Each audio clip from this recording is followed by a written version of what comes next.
सांगितला हाय, हॅलो. तर हाय आणि हे शब्द काय आहे? लो क्वालिटीचे आहे. हाय म्हणजे फार गरजेचं शब्द कसे पाहिजे? तुकाराम महाराजांनी शब्दांचं महत्त्व सांगितलेलं आहे. शब्द हे एक एनर्जी आहे जी आपल्या मुखावाटे बाहेर पडते आणि ती खरी होत राहते. म्हणून शब्द चांगले पॉवरफुल बोलायचे.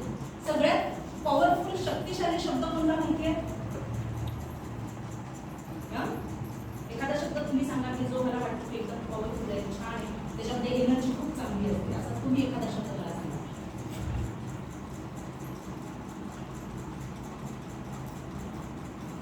नाही सांगू शकत एकही? तुम्हाला जो वाटतो तो पॉवरफुलच असणार. तुम्हाला कुठला वाटतो?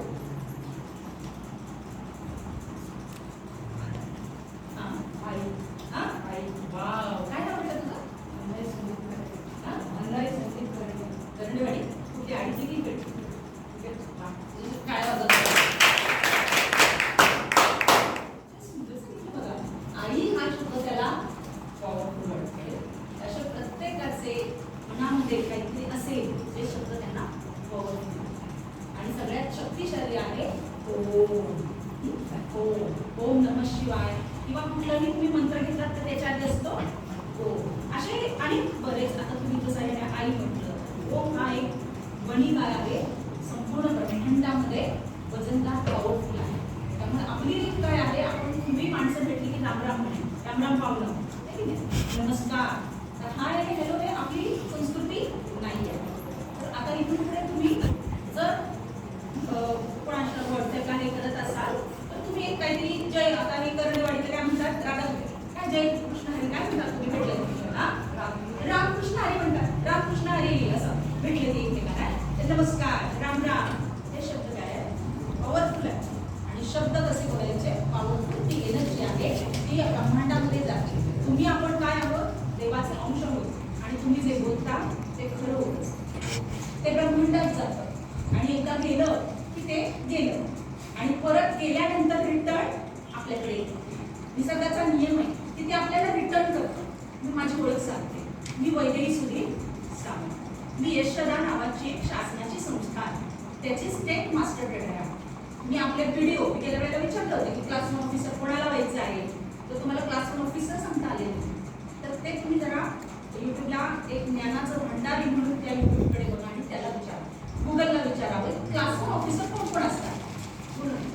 क्लास 1 ऑफिसर कोण कोण असतात मुला विचारा. तुम्हाला काय व्हायचंय तेच तुम्ही आपल्या मोबाईलवर टीव्हीवर बघत राहायचं. कारण जे जे आपण बघतो त्याचा विचार करतो ते आपल्याकडे आकर्षित होत असतं. मग तुम्ही काय बघताय ते महत्वाचं आहे. म्हणून तुम्ही आता जाणीवपूर्वक बघायचं. कारण रील काय आहे? एक गेली की दुसरी सगळी छानच असते. ते दिवस गेला तरी ती संपत नाही. मग तुम्ही जे बघणार आहात ते होणार. जर तुम्हाला क्लास 1 ऑफिसर व्हायचं असेल तर तुम्हाला काय करायला लागेल? गुगलला विचारायला लागेल की क्लास 1 ऑफिसर कोण कोण असतात आणि मग त्यातली तुमची आवड काय आहे त्याला तुम्ही पुढे जायचं. आणि यासाठी काय करायचं असतं? बोलू नका, कुठे बोलतो. काय प्रश्न असेल तर मला विचारा. कुणाला काय प्रश्न आहे? तुम्ही प्रश्न विचारायला शिका. प्रश्न विचारा. हा चांगली पद्धत असते. प्रश्न विचारा, उत्सुकता आणि धाडस करून ते बोलणं. तुम्हाला गेल्या वेळेला पण सांगितलं, प्रश्न निर्माण झाले पाहिजे मनामध्ये आणि ते थेटपणे विचारता आले पाहिजे. मी यशदाचे स्टेट मास्टर ट्रेनर म्हणून व्हिडिओ ट्रेनिंग दिलं. क्लास 1 ऑफिसर आपल्या जिल्ह्यातले सगळे जिल्हा परिषद सदस्यांना ट्रेनिंग दिलं, सरपंचांना ट्रेनिंग दिलं. सुनील सावंत साहेब जेव्हा सरपंच होते हे सगळे माझ्या वर्गात बसलेले आहेत. तर मॅडम सुद्धा वर्गात होत्या. आधी बाळकृष्ण करंडेच्या मिसेस होत्या ना, आपल्या वैजय करंडे माहिती आहे ना, पत्रकार तुमच्या वाडीतले. त्यांची आई सरपंच होती तेव्हा माझ्या वर्गात बसलेली आहे. मी अनेक सरपंचांना ट्रेनिंग दिलेल्या आहे. आपल्या जिल्ह्यातल्या आणि कोकण विभागातल्या सगळ्या सरपंचांना ट्रेनिंग दिलेला आहे. आपल्या रत्नागिरी जिल्ह्यातले जे जे पंचायत समितीमध्ये अधिकारी आहेत, जिल्हा परिषदमध्ये जे अधिकारी आहेत त्या सगळ्यांना मी ट्रेनिंग दिलेलं आहे. पंचायत समिती सदस्य, सभापती या सगळ्यांना ट्रेनिंग दिलेलं आहे. माझं शिक्षण आहे MA Marathi, MA education, MP, BEd आणि LLBचं पहिलं वर्ष झालेलं आहे.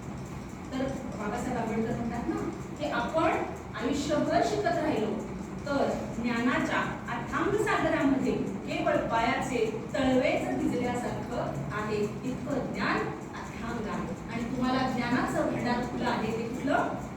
YouTube. गुगल, आज त्याचा उपयोग तुम्ही चांगल्यासाठी करा, जीवन सुंदर करा.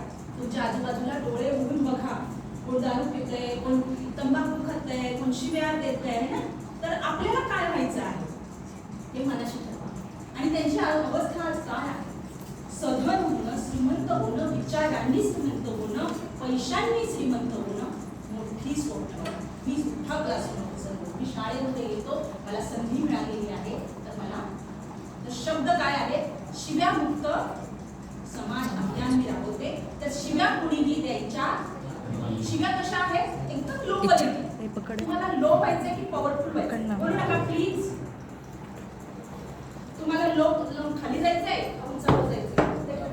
आपली संस्कृती आपल्या शब्दातून दिसते.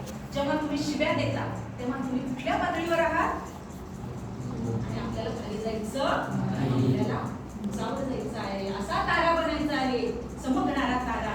हे सगळे आपल्याकडे बघतील आणि मला याच्यासारखं व्हायचं आहे असं म्हणाल तुम्ही सगळे. त्याची सुरुवात आहे शिव्या द्यायच्या नाही. लो क्वालिटीचे शब्द बोलायचे. आपल्या वाक्यामध्ये नाही असे जे शब्द आहेत ते शक्यतो नकारात्मक बोलायचं नाही. त्याचं कसं पॉझिटिव्ह करता येईल वाक्य? तुम्ही आता म्हटलं शिव्या देणार नाही असं म्हणताय, नाही म्हणताय, तर मी काय करेन? चांगले शब्द बोलेन. होकारार्थी म्हणजे शब्द बोलणं, वाक्य बोलणं. तर वाक्य कसे असावे? पॉझिटिव्ह असावे, ज्यामध्ये होकारार्थी, निगेटिव्ह बोलू नये, वाईट वाईट शिव्या देऊ नये. कुठलीही शिवी ही अपशब्द आहे. पण राग आला की करायचं काय? राग काढायचा आहे ना, समोरच्याला काय शिवी द्यावी लागते ना. असं मला लोक म्हणतात, शिवी दिल्याशिवाय काय होते काय मॅडम? काय सांगतो? मंत्र्यांपासून शिक्षण मंत्री दादाजी भुसे, माहिती का शिक्षण मंत्री? आता मी सांगितलं ना, मीच सांगितलं, चुकच केली जरा. आणि विचारायला हवं होतं की आपल्या महाराष्ट्राचे शिक्षण मंत्री कोण आहे? कोण आहे सांगा? ज्याने नीट ऐकलं नाही त्याचा प्रश्न. कोण आहे आपल्या महाराष्ट्राचे शिक्षण मंत्री?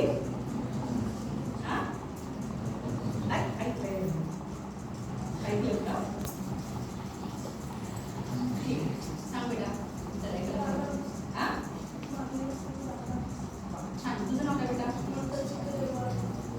त्याच्यासाठी म्हणतात ना मंथन. मंथनसाठी जोरदार.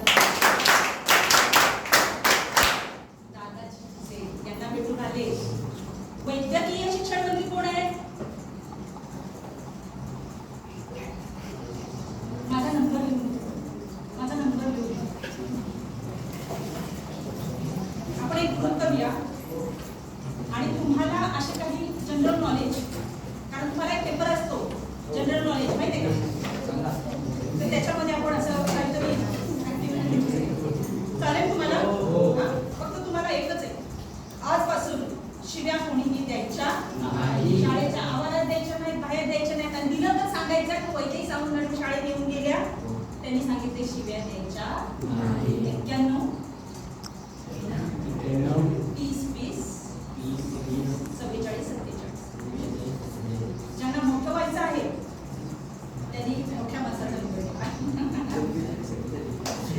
आणि ज्यांच्याकडे ऑलरेडी आहे ते असतात, आमच्याकडे आहे बाबा, काय करायचं? मुलींनी सुद्धा केवळ स्वयंपाक पाणी असं नाही बघा, मुली किती उंच घराने घेत आहेत, कुठे कुठे जात आहे, भारताचं नाव उज्ज्वल करत आहे. खेळामध्ये भाग घ्या, अभ्यास करा, स्पर्धा परीक्षा देत चला, वाईट मार्गाला जाऊ नका. मोबाईल हातामध्ये आलेला ते दुधारी शस्त्र आहे. एक तर तुम्ही कस्तुरी सुगंध आता मला आला कस्तुरी म्हटलं. तर अशा पद्धतीने तुम्ही काय करा? चांगल्या पद्धतीने अभ्यास करा. आणि आजपासून लक्षात ठेवायचं शब्दांचं महत्त्व. शब्द अतिशय, आता तुम्ही आपलं, मी पण इथं झालेली आहे भाषेत, त्यामुळे शिव्या काय असतात आणि त्या कशा पद्धतीने दिल्या जातात आणि सर्रास दिल्या, कारण त्यांना लहानपणी त्यांच्या शाळेत वैदिक सामंतसारखी व्यक्ती गेलेली नाही आणि त्यांना सांगितले, त्यांचा दोष नाही. त्यांना लहानपणापासून त्यांनी ते ऐकलं आजूबाजूला आणि त्यांना ती दृष्टी कुणी दिली नाही की हे चुकीचं आहे आणि जे चुकीचं आहे ते आपल्याला करायचं. आता मी तुम्हाला एक प्रश्न विचारणार बेटा, इकडे या, इकडे मी तुम्हाला एक प्रश्न विचारणार. शिव्या देणं वाईट आहे की चांगलं? शिव्या देणं काय आहे? म्हणजे वाईट आहे.